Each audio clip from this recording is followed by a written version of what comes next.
speed rushing over me tastes of freedom. When we shift into high gear, I can forget, for a moment, that 3 months ago I was a captive at the Plamora compound in Nevada. The memory of my mother's face exploding gets sucked away. But not for long. The restaurant Cal picked is smothered in shadows. Candles and glass jars at each table are the only source of a hazy glow. As I walk by, other patrons stare at me. Their whispers don't surprise me. Seeing a Vestal in public is unheard of, and I'm the most famous Vestal in history, with the exception of Barbelo, my birth father. But father isn't a word I use to describe my tormentor. I don't think of Ms. Lydia as my mother either, not usually.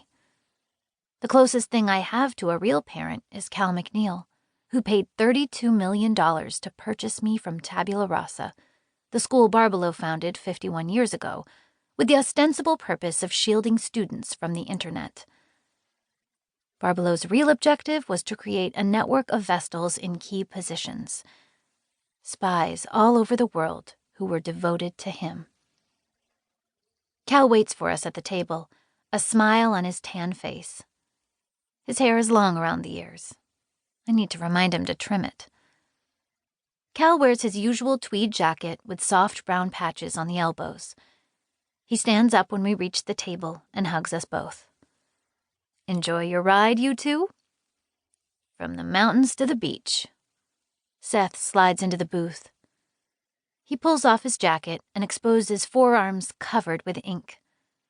Seth also has tattoos on his face, the most prominent of which is the lion-headed cobra. That snake was the first thing about Seth I noticed.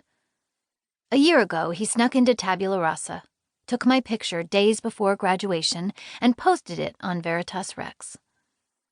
Seth is a viral blogger who does anything to snag a story, even if it involves breaking the law. My own skin is pure white. I've been a consummate rule follower my entire life, with a few notable exceptions. Remaining unmarred by ink or technology tops the Vestal code. It's a hard habit to break. Cal passes me the breadbasket. So, Blanca, I heard from my friend at Stanford today, and I've got good news. Yes? I take a deep whiff of the yeasty aroma and push the basket over to Seth without taking a piece. Cal spreads a thick slab of butter on his slice. I told the dean about your special circumstance, that you've been out of school for a year but graduated top of your class. Seth chokes on his water. Top of her class? You mean she was auctioned off to the highest bidder at the Vestal Harvest? Exactly, Cal says. Blanca, you're Tabula Rasa's version of a valedictorian. I told the dean that you had a classical education from a different era, and that you were being tutored in science and technology so that you'd catch up in STEM by matriculation. Eagerness glides over me. 6 months ago, when Cal suggested college, I thought he was joking. I dismissed the idea without consideration. But since I returned from Nevada, I've made attending college one of my primary goals. It's not that I don't love being the face of McNeil Solar. Every time I see a billboard featuring me, I get tingles. But representing McNeil Solar and actually understanding how solar power works are two different things. I don't want to be a token bobblehead. I want to be a real engineer who designs power systems and imagines new inventions. Cal wants to help me achieve that dream.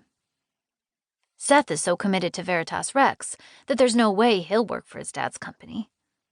But maybe someday I'll join the McNeil Solar Board of Directors, and people will respect my opinion. It'll be another way I can be Cal's daughter. I'll become his intellectual heir. What did the dean say? My knees shake with excitement until I tense my muscles. Cal puts down his butter knife. He knows who you are, of course. He watched the news story unfold along with the rest of the world when you were kidnapped. And I toy with my napkin.